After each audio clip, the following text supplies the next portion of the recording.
Assalamualaikum warahmatullahi wabarakatuh. Di pertemuan sebelumnya, kita sudah belajar yang ini. Ada 3 jenis fungsi.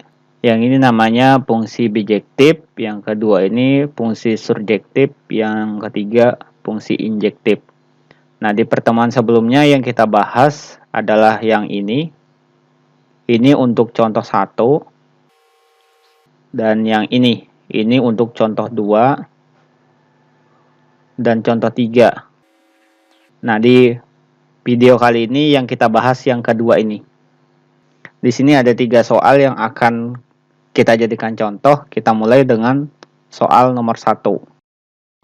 Kalau misalnya ada bentuk seperti ini, sama caranya. Fx-nya ini jadikan y, berarti y sama dengan x kuadrat ditambah 4.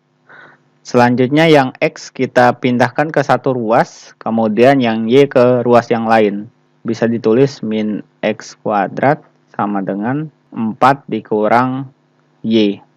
Nah, di sini masih min, kita jadikan plus, kita kalikan semuanya dengan negatif sehingga menjadi x kuadrat sama dengan min 4 ditambah y. Kita mau menjadikan x berarti kita tinggal menarik akar.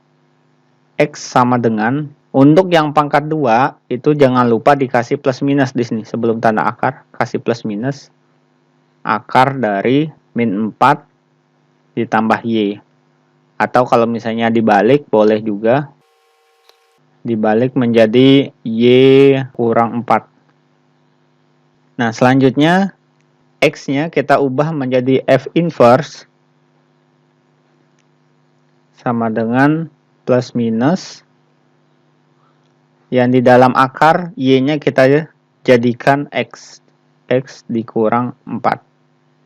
Oke, ini sudah selesai dengan syarat. Syaratnya di dalam akar ini tidak boleh negatif, jadi nanti syaratnya x min 4 itu harus lebih dari sama dengan 0, jadi x harus lebih dari sama dengan 4. Jadi di sini kita tulis. Selanjutnya kita coba uji yang ini, f dalam kurung, ini kan fx. F dalam kurung x-nya misalnya kita masukkan 0 misalnya. Maka hasilnya 0 kuadrat ditambah 4. 0 kuadrat itu 0 tambah 4. 0 tambah 4 itu 4. Nah, untuk fungsi inverse-nya ini, kita masukkan, x-nya kita ganti dengan output yang ini tadi. Hasilnya nanti harus input yang ini. F inverse dalam kurung 4 sama dengan plus minus akar, x-nya diganti dengan 4, berarti 4 dikurang 4, jadinya plus minus akar 0. Plus minus akar 0 itu 0. Inputnya 4, outputnya 0. Sudah sesuai dengan ini, sudah sama, berarti ini sudah benar. Selanjutnya yang nomor 2, ini saya geser sedikit. Nah, caranya sama seperti tadi, fx-nya kita jadikan y, berarti y sama dengan x pangkat 3 ditambah 1. Selanjutnya kita tukar aja posisinya, yang kanan tulis kiri, jadi x pangkat 3 tambah 1 sama dengan y. Baru tambah satunya kita pindah ke kanan, jadi x pangkat 3 sama dengan y kurang 1.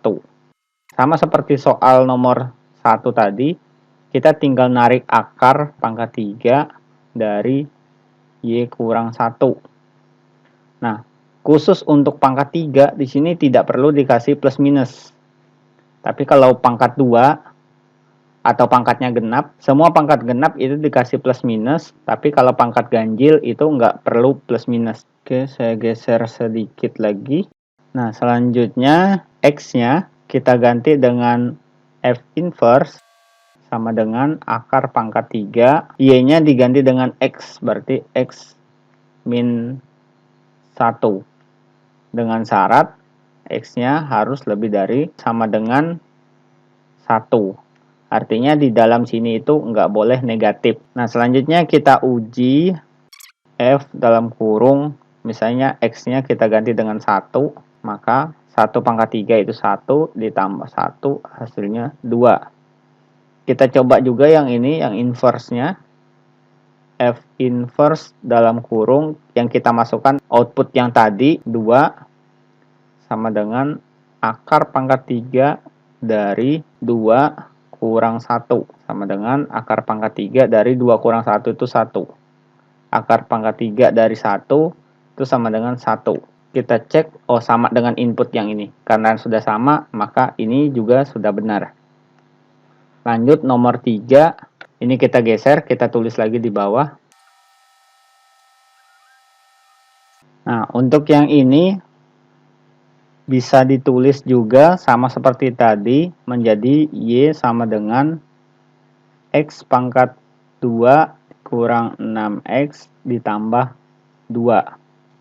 Untuk yang ini tidak bisa kita pisahkan langsung seperti tadi. Misalnya seperti ini bentuknya X pangkat 2 dikurang 6X tambah 2 sama dengan Y.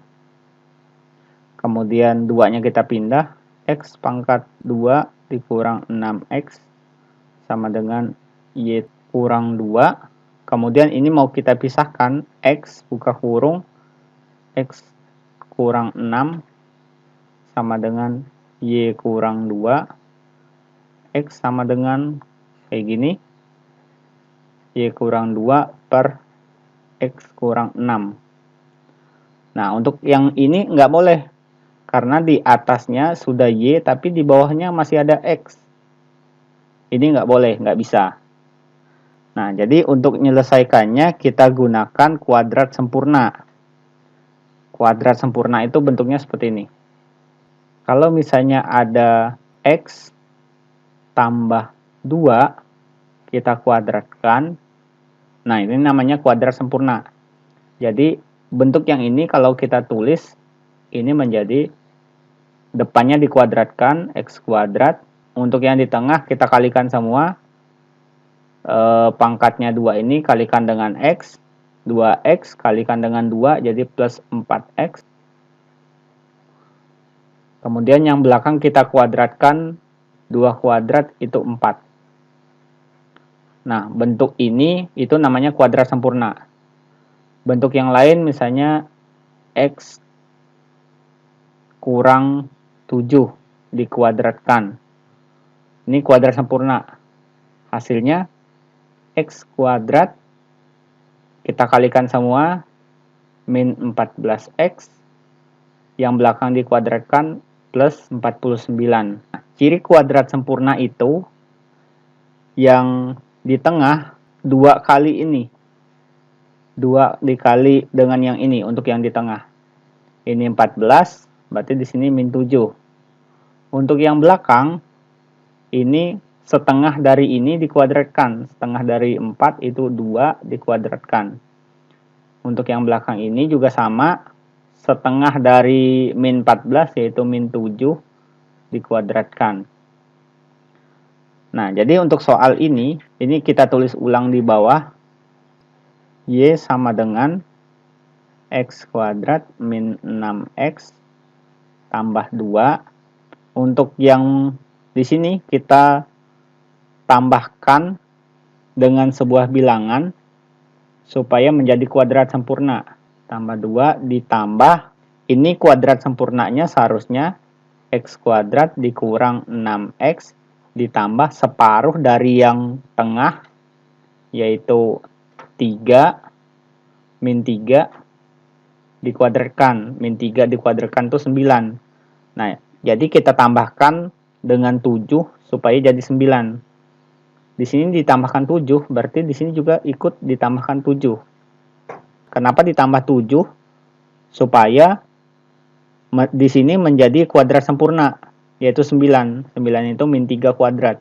Kita tulis ini jadi Y tambah 7 sama dengan yang kanan ini X kuadrat min 6X tambah 9. Kita geser dulu.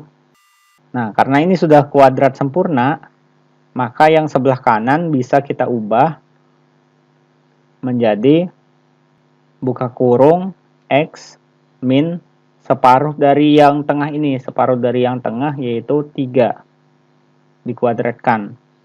Itu kuadrat sempurnanya. Bentuk ini bisa diubah jadi ini. Jadi kali ini dikuadratkan nanti hasilnya sama dengan ini. Nah, kalau sudah seperti ini, kita boleh tukar posisi menjadi X min 3 kuadrat sama dengan Y plus 7. Nah, selanjutnya ini kita tarik akar supaya hilang kuadratnya. X min 3 sama dengan, nah karena ini pangkat genap maka dikasih plus minus akar Y plus 7. Nah, selanjutnya 3-nya kita pindahkan ke kanan sehingga menjadi X sama dengan plus minus akar Y tambah 7 ditambah 3. Nah, ini sudah bentuknya menjadi X sama dengan, karena bentuknya menjadi X sama dengan, maka X-nya boleh kita ubah menjadi F inverse sama dengan yang sebelah kanan yang ada Y-nya kita ubah menjadi X. X tambah 7, kemudian ditambah 3. Nah, ini jangan ditambahkan, dia berbeda. 7 itu di bawah akar, yang 3 itu di luar. Jadi ini cukup sampai di sini saja. Kita tinggal tulis syaratnya. Di bawah akar ini nggak boleh negatif, berarti X tambah 7 itu harus lebih dari sama dengan 0. Jadi X-nya harus lebih dari sama dengan min 7. Itu kita tulis X lebih dari sama dengan min 7. Nah, selanjutnya boleh kita cek kembali untuk soal awalnya tadi, fx sama dengan x-nya di sini kita ganti dengan 0. Maka hasilnya 0 kuadrat 0 dikurang 6 kali 0, 0 ditambah 2. Jadi hasilnya 2. Nah, 2 ini kita masukkan ke sini. F inverse dalam kurung 2. Kita nguji hasilnya harus 0 ini nanti. Plus minus akar 2 ditambah 7. 2 tambah 7 itu 9. Plus 3. Sama dengan plus minus akar 9 ini 3. Ditambah 3. Nah, karena ini plus minus berarti ada 2 jawaban. Ada 3 ditambah 3 yaitu 6. Ada juga min 3 ditambah 3 yaitu 0. Nah, karena di sini ada yang nilainya 0 sama dengan ini, maka ini benar. Oke, mungkin sampai di sini saja kita akhiri. Assalamualaikum warahmatullahi wabarakatuh.